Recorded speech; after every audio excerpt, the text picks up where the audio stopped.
Halo teman-teman semua, apa kabar? Selamat datang kembali di channel WPU bersama saya Sandika Gali. Dan di video kali ini spesial banget buat kalian yang penasaran dengan jurusan-jurusan kuliah yang ada di dunia IT. Jadi buat kalian yang masih sekolah, terus berencana untuk masuk ke jurusan IT, terus kalian merasa bingung, kok jurusannya ada banyak ya? Bedanya apa sih antara teknik informatika, ilmu komputer, sistem informasi, teknik komputer, dan jurusan lainnya? Terus mungkin ada dari kalian yang nanya juga, kalau misalnya saya pengen jadi programmer, kira-kira masuk jurusannya apa? Kalau misalnya nanti kalau lulus saya pengen bikin startup, kira-kira masuk jurusannya apa? Atau misalnya kalau pengen bikin game itu masuknya kemana ya Pak jurusannya? Nah, kalau misalkan kalian punya pertanyaan itu dan merasakan kebingungan, video ini bakalan cocok banget buat kalian. Jadi simak terus videonya sampai akhir, supaya nanti kalian nggak bingung lagi. Nah, tapi sebelum kita masuk ke pembahasannya, seperti biasa ada pesan dulu dari sponsor kita untuk video kali ini, yaitu Niaga Hoster. Oke, jadi teman-teman, Niaga Hoster itu adalah sebuah perusahaan penyedia hosting unlimited terbaik di Indonesia yang memiliki layanan yang beragam. Mulai dari shared hosting unlimited, cloud hosting, VPS, domain, sampai dengan pembuatan website. Keunggulan utama dari Niaga Hoster ini adalah hostingnya yang super cepat dan juga memiliki keamanan ekstra agar website kita dapat terlindungi dari serangan hacker, malware, ataupun virus. Selain harganya yang terjangkau, Niaga Hoster memberikan jaminan server uptime nyaris 100%, yang artinya website kita akan selalu online setiap saat. Dan selain itu juga, Niaga Hoster ini memiliki tim support yang siap sedia membantu kita jika kita memiliki kesulitan. Langsung kontak aja melalui fitur live chat-nya yang tersedia selama 24 jam. Dan saat ini, jika kalian membutuhkan web hosting, Niaga Hoster sedang memberikan diskon yang sangat besar sampai dengan 75% untuk salah satu layanannya, yaitu paket personal. Dan menurut saya, paket hosting personal ini adalah paket yang paling value for money buat kita. Karena dengan harga yang sangat terjangkau ini, kita dapat fitur yang lengkap banget. Jika kalian membeli paket ini langsung selama 3 tahun, kalian yang seharusnya membayar sebesar 3,8 jutaan, ini kalian hanya perlu membayar sebesar 950 ribuan aja, belum termasuk pajak. Dan kerennya lagi, ini sudah termasuk nama domain gratis sesuai pilihan kalian sendiri. Nah, jadi jika sudah ditambahkan pajaknya adalah sekitar 1 jutaan lebih. Dan jika kalian ingin dapat potongan lagi, sebelum kalian check out, kalian bisa masukkan kode kupon WP UNPAS untuk mendapatkan potongan sebesar 10%. Jadi lumayan kan, total yang harus kalian bayarkan hanya sebesar 1.080 ribuan aja. Setelah itu, kalian tinggal bayar aja dengan pilihan metode pembayaran yang sangat banyak ini. Jadi tunggu apa lagi? Buat kalian yang sedang mencari web hosting untuk website atau aplikasi kalian, langsung aja kunjungi link yang ada di deskripsi video ini untuk informasi lebih lanjut.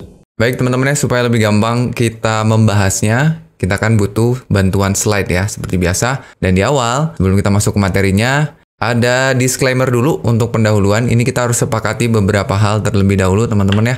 Yang pertama, mengenai istilah IT atau TI ya. Jadi nanti ke depannya saya akan sering nyebut istilah IT. Nah, ini adalah dunia IT secara umum. Dan juga kalau diterjemahkan jadi TI, ini teknologi informasi, bukan teknik informatika ya. Jadi ini adalah information technology dunia IT secara umum. Yang kedua, kita akan bahas dulu mengenai informatika dan ilmu komputer. Ya, karena nanti di pembahasan kita hanya akan membahas mengenai ilmu komputer aja. Loh, kenapa informatikanya nggak ada, Pak? Karena di sini, di pembahasan kita akan anggap informatika dan ilmu komputer adalah sama. Bahkan kalau misalnya kita lihat dari beberapa negara yang menggunakan istilah ini sebagai nama jurusan komputernya, tuh teman-teman bisa lihat di sini bahwa kalau misalnya di US atau di UK itu jurusannya disebut dengan computer science atau ilmu komputer. Sedangkan di negara-negara Eropa itu justru nggak pakai computer science, dia pakainya kata informatik. Walaupun di beberapa negara ya katanya berbeda ya. Di Jerman itu informatik, di Perancis itu informatikue, di Itali informatika, di Rusia informatika. Ya, jadi istilah computer science atau ilmu komputer ini kita anggap sama dengan informatik. Nah, bahkan ini menjadi salah satu alasan kenapa jurusan-jurusan yang ada di Indonesia ini namanya ada yang informatika, ada yang ilmu komputer. Salah satu alasannya dikarenakan pendiri atau pembina dari program studi atau jurusannya, studinya di negara-negara ini, yang kampusnya juga memiliki nama jurusan seperti ini. Ya, jadi itu harus kita sepakati dulu. Berikutnya adalah sumber yang saya ambil untuk materi ini, saya ambil dari 2. Yang pertama, saya ambil dari buku Computing Curricula yang versi 2020.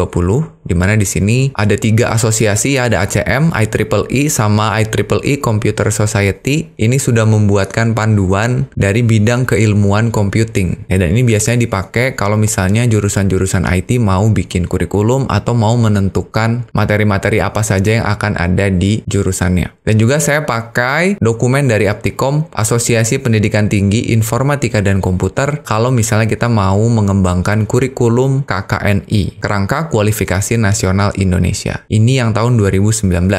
Ya, jadi nanti semua yang akan kita bahas itu sumbernya dari 2 buku ini. Teman-teman kalau mau baca lebih detail, silakan kunjungi link yang ada di bawah sini ya. Oke, teman-teman, itu disclaimer-nya. Sekarang kalau misalkan teman-teman udah siap masuk ke materinya, kita akan mulai dari perjalanan atau awal mula terbaginya bidang keilmuan IT ini ya. Kita lihat nih teman-teman. Jadi awalnya, kalau kita lihat sejarahnya, itu sebelum tahun 1990, sebetulnya dunia computing itu terbagi menjadi 3 bidang besar. Ya, ada bidang yang berbicara mengenai hardware, ada bidang yang berbicara mengenai software, dan ada bidang yang berbicara mengenai bisnis. Nah, ini bidang ilmunya dibagi menjadi ada electrical engineering atau teknik elektro, ada computer engineering untuk yang hardware. Jadi kalau kita ngomongin hardware, 2 bidang ilmu ini atau 2 jurusan lah ya yang masuk ke dalamnya. Teknik elektro, teknik komputer. Kalau ngomongin software, itu bidangnya adalah computer science. Dan kalau ngomongin bisnis, itu bidangnya adalah information system atau sistem informasi.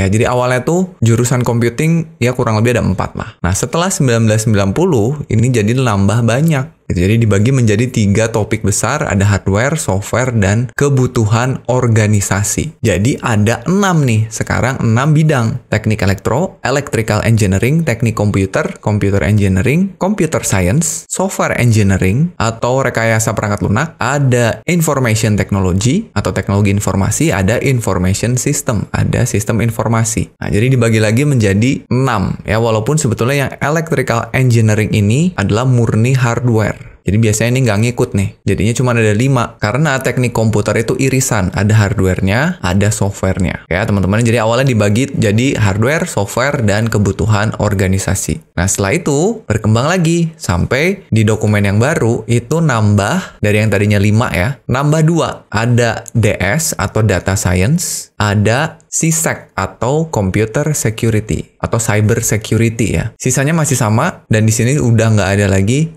teknik elektronya. Jadi teknik komputer, ilmu komputer, rekayasa perangkat lunak, teknologi informasi, dan sistem informasi. Ya, jadi ini sejarahnya muncul beberapa bidang itu ya. Nah, berikutnya, agar lebih mudah menggambarkannya, computing kurikula bikin yang namanya ranah keilmuan. Jadi yang tadi bulat-bulat, titik-titik itu diterjemahkan menjadi seperti ini. Nah, teman-teman lihat, ini masih kosong nih. Jadi, sumbu vertikal itu adalah lapisan atau layer dari sejauh mana computing ini mendekati ke hardware atau mendekati ke manusia. Semakin ke atas, itu mendekati ke manusianya. Ngomongin mengenai organisasi. Jadi kan pasti ada orangnya, ada proses bisnisnya. Mungkin nanti kita bicara mengenai kebutuhan bisnis, stakeholdernya siapa. Terus dari manusianya turun sedikit ke penerapan teknologinya. Gimana sih teknologinya bisa dipakai. Jadi bukan bikin software, tapi pakai softwarenya. Ini application teknologi. Turun lagi, itu bikin softwarenya. Turun lagi, itu bikin infrastrukturnya. Baru turun lagi, di sini kita bicara hardware dan arsitekturnya. Ini sumbu vertikal, sedangkan sumbu horizontalnya ini ke kedalaman dari materinya. Makin ke kiri makin theoretical, makin ke kanan makin implementasi atau penerapannya. Nah, untuk membuat sebuah jurusan atau program studi atau bidang ilmu, itu kayaknya sebuah kampus nggak mungkin ngajarin semuanya.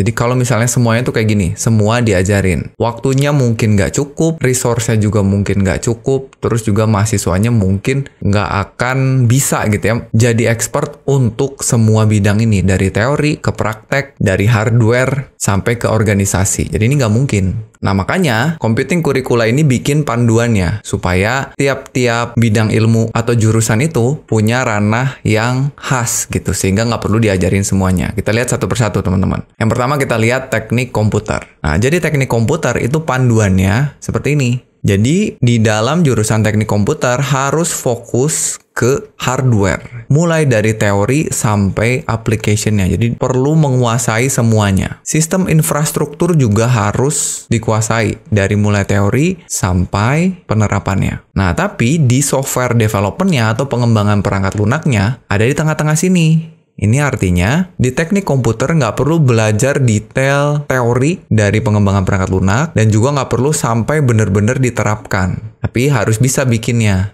Nah, terus penerapannya juga nggak perlu, dia hanya sedikit, apalagi mengenai organisasi bisnisnya. Nah, itu katanya teknik komputer panduannya seperti itu. Berikutnya, untuk ilmu komputer. Nah, ini katanya seorang computer scientist ya, atau informatikawan harus bisa di ranah ini. Nah, jadi kalau teman-teman lihat nih, untuk komputer hardware dan arsitektur nggak perlu menguasai terlalu banyak ya, karena irisannya hanya sedikit nih di sini. Terus untuk sistem infrastruktur, software development, dan application teknologi harus paham mengenai teorinya nih. Tapi dia tidak sampai implementasi. Terus juga organisasi juga nggak perlu dikuasai. Gitu. Jadi ada kekhasannya beda-beda nih. Ini untuk ilmu komputer. Berikutnya untuk sistem informasi. Nah, kalau sistem informasi itu beratnya di atas. Jadi dia berat di organisasinya, di proses bisnisnya. Dia harus paham dari teorinya sampai penerapannya. Mengaplikasikan teknologinya nggak perlu sedetail itu paham mengenai teorinya, yang penting penerapannya paham. Gitu. Jadi bisnis harus didukung oleh teknologi dan anak SI harus paham di sini.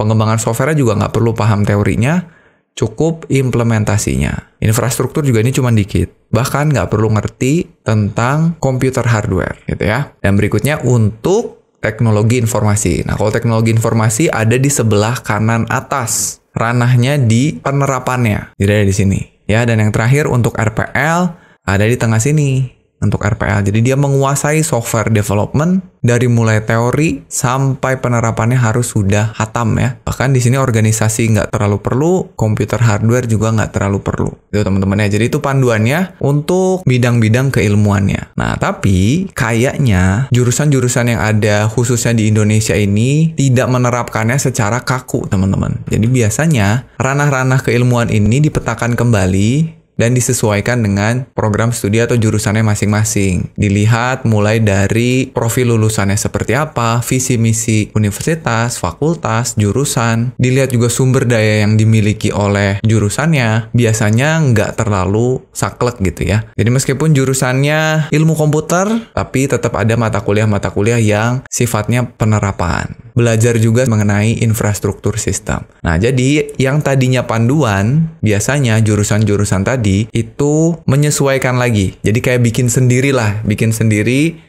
di mana posisi dari jurusan tersebut. Jadi itu teman-teman ya, mengenai ranah keilmuan dan panduannya. Nah, berikutnya setelah kita tahu panduannya, kita akan lihat panduan untuk kemampuan apa saja yang nantinya harus dimiliki oleh lulusan dari jurusan-jurusan IT tertentu. Nah, ini berdasarkan dokumen yang tadi menjadi sumber. Kita lihat satu persatu. Yang pertama kita bahas lagi mengenai computer engineering. Setelah kita tahu, kita udah bisa ngebayangin ranahnya ada di mana. Nah, menurut panduan, ini adalah yang harus dimiliki. Nah, jadi katanya di dalam sistem komputer itu jurusannya menekankan pada kemampuan untuk merancang dan mengembangkan perangkat keras berbasis digital. Di dalamnya nanti kita belajar mengenai desain dan konstruksi sistem berbasis komputer atau digital.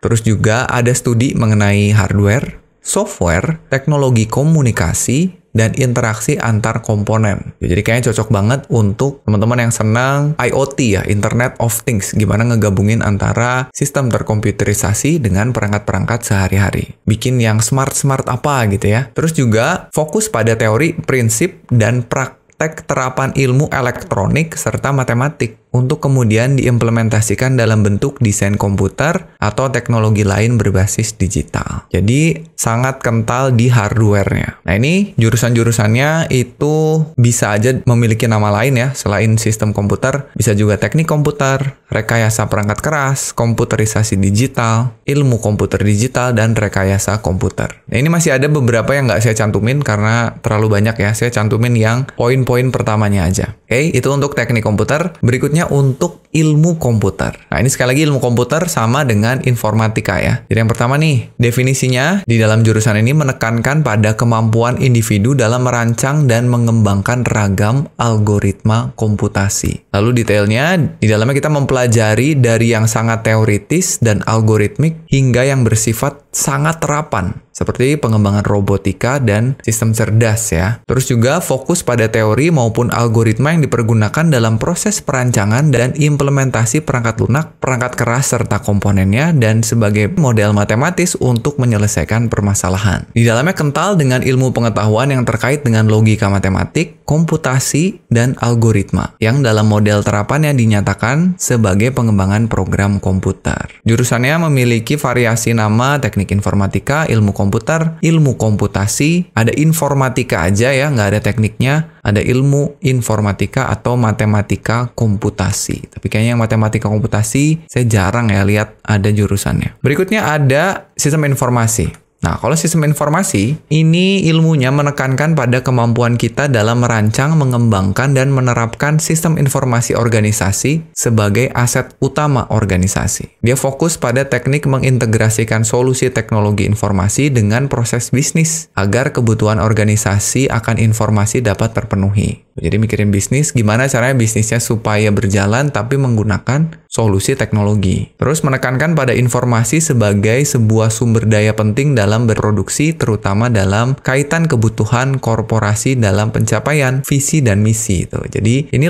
levelnya lebih atas ya, lebih strategik gitu. Lalu dia memastikan agar teknologi dan sistem informasi yang dimiliki selaras dengan strategi bisnis perusahaan. Oke, variasi namanya ada sistem informasi, manajemen informatika, sistem informasi manajemen, manajemen sistem informasi, dan manajemen informasi. Berikutnya, IT ya, Information Technology atau teknologi informasi. Nah, kalau ini menekankan pada kemampuan individu dalam merencanakan, menentukan, dan mengelola teknologi informasi. Fokusnya pada aspek teknologi sebagai pemungkin ya, atau enabler dari organisasi. Lalu menekankan pada proses tata kelola, perencanaan, dan organisasi, pengadaan dan implementasi, penerapan dan pemeliharaan, serta pengawasan dan evaluasi sumber daya teknologi informasi pada suatu institusi. Ini juga sama adanya di level strategik gitu ya. Jadi nanti ngurusinnya tata kelolanya, tata kelola IT-nya. Ya, padat dengan isu tata kelola teknologi informasi. Ini adalah beberapa nama yang bisa menjadi variasinya. Ada teknologi informasi dan komunikasi, teknik informasi, telematika, dan teknologi informatika. Terakhir adalah RPL ya, Software Engineering.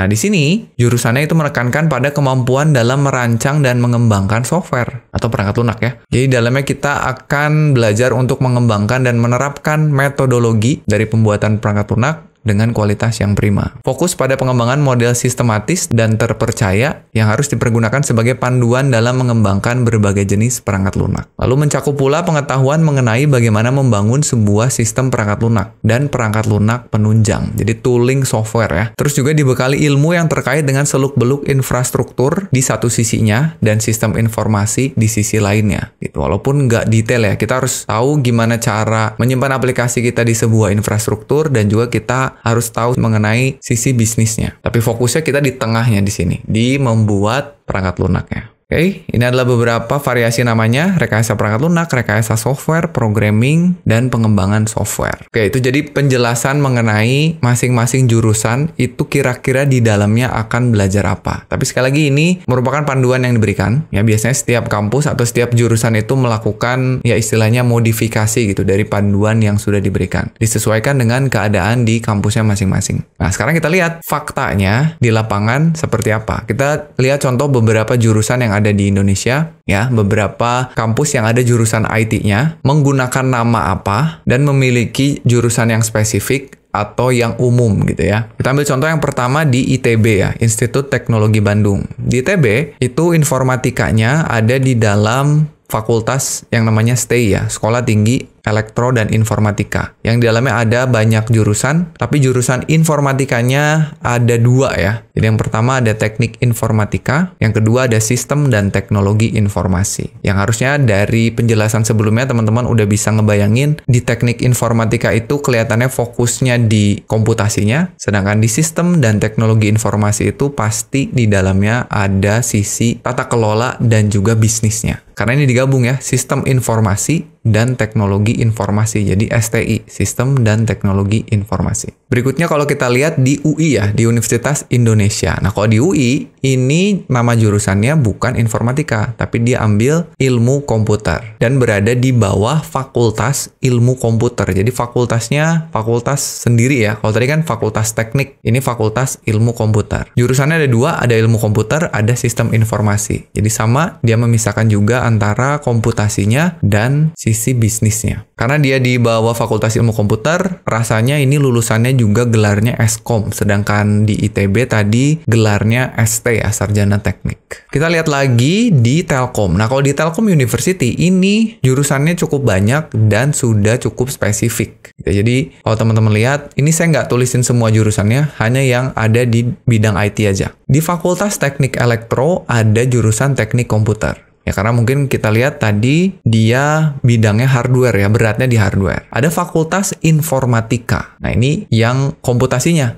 Ada informatika, ada teknologi informasi, RPL, bahkan ada data science ya. Dan untuk sistem informasinya ada di bawah Fakultas Rekayasa Industri. Jadi sudah dipisahkan dengan lebih spesifik. Contoh berikutnya di BINUS. Di BINUS juga jurusannya cukup beragam. Teman-teman bisa lihat ada teknik komputer ya di Fakultas Teknik. Lalu ada 4 jurusan di bawah School of Computer Science atau Fakultas Ilmu Komputer. Ada ilmu komputer, RPL, data science, dan ada cyber security juga. Dan untuk sistem informasi ada di Fakultas Sistem Informasi. Nah, kalau misalkan di kampus kami sendiri, di Unpas, itu hanya ada satu. Jurusannya Teknik Informatika yang ada di dalam Fakultas Teknik. Ya, dan sepertinya banyak juga kampus-kampus yang jurusan IT-nya itu cuma satu. Kalau nggak Teknik Informatika, Teknik Komputer, atau Sistem Informasi aja. Oke, jadi itu kita udah lihat beberapa kampus ternyata memiliki nama yang beda ya. Ada kampus yang cuma satu, ada yang dua, ada bahkan yang banyak ya. Nah, terus berikutnya kita masuk ke sini,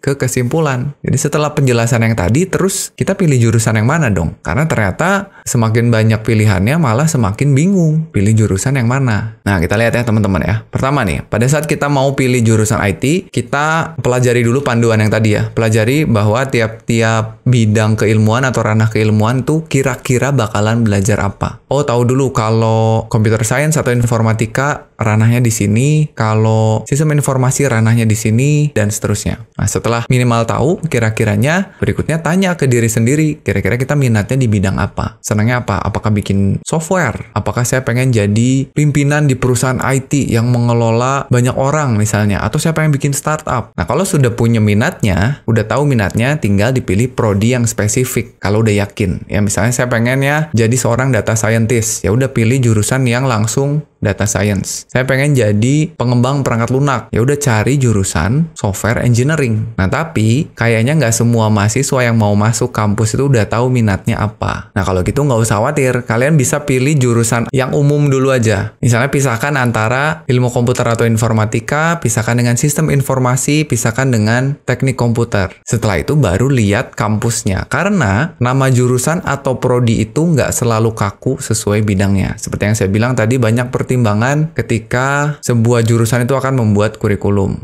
Mungkin namanya teknik informatika, tapi di dalamnya bisa aja kita belajar rekayasa perangkat lunak, teknologi informasi, sistem informasi. Maksudnya kaku itu bukan berarti misalnya kalian jurusan sistem informasi yang tadi katanya ngurusin bisnis dan penerapan teknologinya, itu bukan berarti kalian nggak bisa jadi software developer, tetap bisa juga. Begitu pula sebaliknya, kalau kalian masuknya di informatika atau di RPL, bukan berarti nantinya kalian nggak bisa bikin startup, nggak bisa punya bisnis, bisa juga gitu ya. Jadi yang menentukan nanti ke depannya kalian pengen bekerja sebagai apa, bekerja di bidang apa, sebetulnya bukan hanya karena nama jurusannya. Tapi dengan memilih jurusan yang tepat, itu bisa mempersingkat kalian untuk mengisi kekosongan dari kemampuan yang dibutuhkan oleh industri yang kalian pengenin nanti. Dan yang berikutnya, yang paling penting menurut saya adalah ketika kalian udah tahu pengen masuknya kemana, atau minimal kalian udah punya pilihan nih, saya pengen masuk ke jurusan apa, di kampus mana, selalu cek informasi resmi yang dikasih dari jurusannya. Ya bisa lewat websitenya, bisa lewat media sosialnya. Cek di websitenya kurikulumnya. lihat daftar mata kuliahnya. Kalau misalnya belum ngerti mata kuliahnya, ya tinggal kalian coba googling aja. Kopiin mata kuliahnya, lihat isinya apa. Cari ada nggak yang sesuai dengan minat kalian. Pengen bikin game, cari ada nggak mata kuliah yang kira-kira nyambung sama pembuatan game. Pengen jadi hacker misalnya, cari ada nggak mata kuliah yang nyambung ke internet security atau cyber security. Pengen jadi jagoan machine learning, nah lihat-lihat mata kuliahnya ada nggak yang nyambung ke arah sana. Lihat juga profil lulusannya, bisa lihat grup risetnya, dan lihat prestasi dari kampusnya. Selain itu, selain informasi akademik, lihat juga informasi yang non-akademiknya. Ada nggak penjurusan atau peminatan? Lihat ada study club apa aja di kampusnya. Lihat ada UKM apa aja, unit kegiatan mahasiswa. Misalnya kalian di sekolah, di SMA tuh seneng futsal, seneng basket. Lihat di kampus itu ada nggak UKM itu. Karena kuliah itu kan nggak melulu akademik ya. Dan kalian ketika kuliah itu sudah memutuskan tinggal atau berkehidupan di kampusnya itu selama 3,5 sampai 4 tahun. Jadi usahakan agar menyenangkan gitu. Cari hal lain di luar akademik yang bisa bikin kalian senang gitu ya. Lihat juga himpunan mahasiswanya buat kalian yang senang berorganisasi. Ya, dan tadi ikuti media sosialnya. Tanya-tanya ke yang udah berkuliah di situ. Tanya-tanya ke kakak tingkatnya. Dapetin informasi sebanyak mungkin mengenai kampusnya sebelum kalian masuk gitu. Jadi jangan lagi ada istilah salah jurusan. Apalagi bilang salah jurusannya ketika udah nyampe di akhir-akhir perkuliahan. Itu ya teman-teman ya, tips untuk pilih jurusannya. Oke teman-teman, gimana nih? Sampai sini udah ada gambaran belum mengenai jurusan-jurusan yang ada di dunia IT, atau malah makin bingung milih jurusannya? Mudah-mudahan sih jadi nggak bingung dan jadi kebayang ya, kira-kira nanti mau masuk ke jurusan apa. Atau misalnya kalian udah masuk ke salah satu jurusan tertentu, jadinya kebayang kira-kira nanti bakalan belajar apa aja. Nah, mari kita diskusi di kolom komentar di bawah video ini. Kalau kalian punya pendapat atau argumen mengenai topik ini, atau kalian malah punya tips juga nih, buat kalian yang misalnya senior-senior di kampus-kampus IT, atau di jurusan-jurusan IT, silakan boleh kasih tips untuk para juniornya atau teman-teman yang mau masuk ke jurusan IT lewat kolom komentar di bawah juga. Dan kalau misalkan kalian suka dengan tipe video tips seperti ini, ya silakan kalian boleh kasih like aja videonya, atau misalkan kalau kalian punya saran mengenai tips-tips apa lagi nih yang pengen dibahas ya, misalnya tips mengenai perkuliahan, tips untuk belajar, atau mau tanya-tanya tentang prospek kerja di dunia IT yang lebih spesifik, ya boleh juga tulis di kolom komentar di bawah. Dan sebelum saya akhiri videonya, kembali saya ngucapin lagi terima kasih kepada Niaga Hoster yang udah sponsorin video ini. Ya, jadi buat kalian yang lagi cari-cari web hosting untuk nyimpen website atau web app kalian, jangan ragu untuk gunakan Niaga Hoster sebagai penyedia layanan hosting kalian. Ya, jangan lupa juga kalian bisa masukkan kode kuponnya WP Unpas agar kalian bisa dapetin lagi diskon tambahan sebesar 10%. Jadi silakan dimanfaatkan teman-teman. Oke, jadi itu aja mungkin untuk video kali ini. Terima kasih banyak buat teman-teman yang udah nonton sampai akhir ini. Sekali lagi mudah-mudahan videonya bermanfaat. Kita akan ketemu lagi di video berikutnya. Saya Sandika Gali pamit, dan seperti biasa teman-teman, jangan lupa titik koma.